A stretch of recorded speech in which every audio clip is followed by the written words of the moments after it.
রহস্যে ঘেরা মহাকাশের প্রতিটি কোণে লুকিয়ে আছে নানা বিপদ। গহীন শূন্যে ঠিক কোথায় কি বিপদ অপেক্ষা করছে তা পৃথিবীতে বসে বিজ্ঞানীরা অনেক সময় আন্দাজও করতে পারেন না। তবুও প্রকৃতি তার নিজস্ব নিয়মে পৃথিবীকে রক্ষা করার এক ব্যবস্থা তৈরি করেছে। বিশাল এক চৌম্বক ক্ষেত্র আমাদের গ্রহকে মহাকাশের উচ্চ শক্তি সম্পন্ন কণাগুলোর ক্ষতি থেকে রক্ষা করে আসছে। কিন্তু সম্প্রতি সেই চৌম্বক ক্ষেত্র নিয়েই উদ্বেগ বাড়ছে বিজ্ঞানীদের মধ্যে। তাদের মতে পৃথিবীর চুম্বক ক্ষেত্রের একটি নির্দিষ্ট অংশ ধীরে ধীরে দুর্বল হয়ে পড়ছে। দীর্ঘদিনের পর্যবেক্ষণ ও গবেষণায় এই ধারণা আরও স্পষ্ট হয়েছে। দক্ষিণ আটলান্টিক মহাসাগরের কাছাকাছি এই দুর্বল অংশটি শনাক্ত করা হয়েছে, যেখানে চুম্বকীয় শক্তি ক্রমশ কমছে এবং তার পরিধিও বাড়ছে।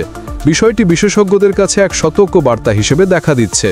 ইউরোপীয় মহাকাশ সংস্থার সোয়ার্ম স্যাটেলাইট কনস্টেলেশন দীর্ঘদিন ধরে এই পরিবর্তন পর্যবেক্ষণ করছে।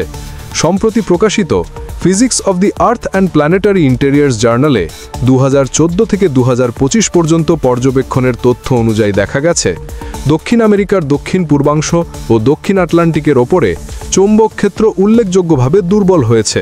ফলে এই অঞ্চলকে নাম দেওয়া হয়েছে সাউথ আটলান্টিক অ্যানোমেলি বা SAA।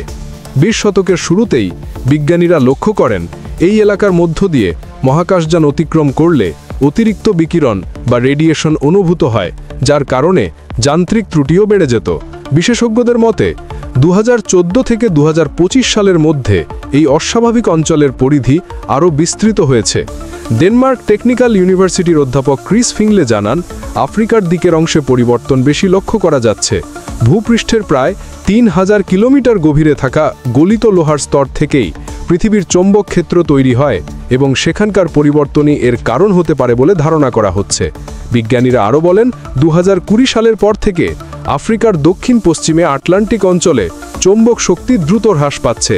উপগ্রহের তথ্য অনুযায়ী গত 11 বছরে সাইবেরিয়ার ওপর চৌম্বক ক্ষেত্র শক্তিশালী হলেও কানাডার দিকে তা কিছুটা দুর্বল হয়েছে।